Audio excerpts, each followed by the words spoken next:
আসসালামু আলাইকুম এভরিওয়ান, আশা করছি সবাই অনেক ভালো আছেন। আজকে আমি তৈরি করে দেখাবো ভিন্ন রকমের মজাদার একটি পাস্তার রেসিপি। পাস্তা তো অনেকে অনেকভাবে রান্না করেন। আজকে আমি একদম সিম্পল উপকরণে ঝটপট একটি মজাদার পাস্তা শেয়ার করছি। বিকালের নাস্তা হিসেবে এটা খেতে কিন্তু দারুণ লাগবে। আশা করছি আজকের রেসিপি আপনাদের কাছে ভালো লাগবে। চলুন তাহলে দেখে নিই।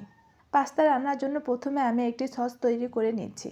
তার জন্য একটি বাটিতে 3 চামচ গুঁড়া দুধ, 1 চামচ চিনি, 1 প্যাকেট পাস্তার মশলা, পাস্তার সাথে যে মশলাটা থাকে আমি সেটাই দিয়ে দিচ্ছি, আর দিয়ে দিচ্ছি টমেটো সস। আর সামান্য পানি দিয়ে ভালোভাবে মিশিয়ে নেব যাতে কোনো রকম দলা পেকে না থাকে। এই সসের কারণে কিন্তু পাস্তার টেস্টটা বহুগুণ বেড়ে যায়। আমাদের সসটা রেডি হয়ে গেছে, এখন একটি সাইডে রেখে দিচ্ছি। পাস্তা সিদ্ধ করার জন্য একটি প্যানে 1.5 কাপ পাস্তা দিয়ে দিচ্ছি, আর দিয়ে দিচ্ছি 3 কাপ পানি, আর 1 চামচ লবণ দিয়ে ভালোভাবে নেড়েচেড়ে ঢাকনা দিয়ে ঢেকে দিচ্ছি সিদ্ধ হওয়ার জন্য। 8 থেকে 10 মিনিটের মধ্যে পাস্তাগুলো সিদ্ধ হয়ে গেছে। এখন একটু চেক করে নিচ্ছি। এই পর্যায়ে একটি ছাঁকনির সাহায্যে পাস্তাগুলো পানি ঝরিয়ে উঠিয়ে নেব। এখন একই প্যানে সামান্য বাটার দিয়ে দিচ্ছি।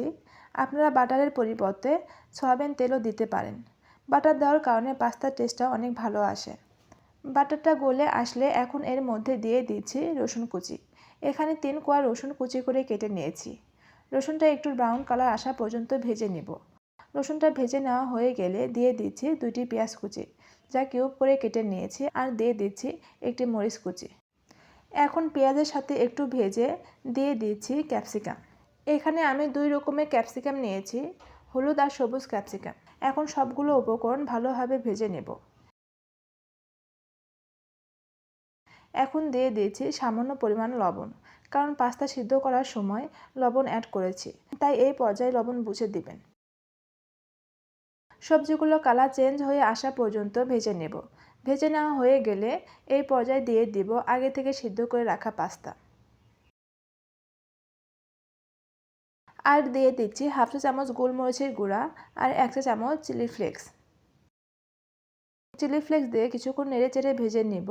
এই পর্যায়ে দিয়ে দিচ্ছি আগে থেকে বানিয়ে রাখা পাস্তার সস, আর বাটি ধুয়ে অল্প কিছুটা পানি অ্যাড করে দিচ্ছি। এই পর্যায়ে চুলার আঁচটা লো করে দিতে হবে, তা না হলে কিন্তু গ্রেভিটা খুব তাড়াতাড়ি শুকিয়ে যাবে, আর খেতেও কিন্তু ভালো লাগবে না। এখন দিয়ে দিচ্ছি মোজারেলা চিজ দিয়ে আরও কিছুক্ষণ নেড়েচেড়ে রান্না করে নেব।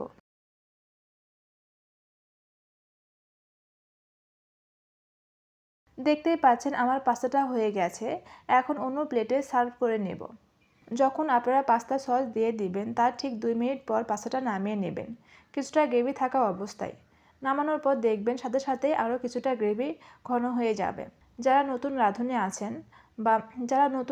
আছেন বা পাস্তা খেতে ভালোবাসেন কিন্তু রান্না করতে পারেন না, তারা কিন্তু খুব সহজে এই রেসিপি দেখে অল্প সময়ে বানিয়ে নিতে পারেন।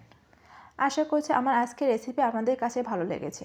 ভালো লাগলে অবশ্যই বাসায় একবার হলেও ট্রাই করবেন, আর লাইক, কমেন্ট ও বেশি বেশি শেয়ার করবেন।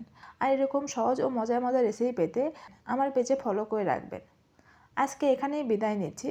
আবারও নতুন কোনো রেসিপি নিয়ে হাজির হব। সেই সাথে সবাই ভালো থাকবেন, সুস্থ থাকবেন। আল্লাহ হাফেজ।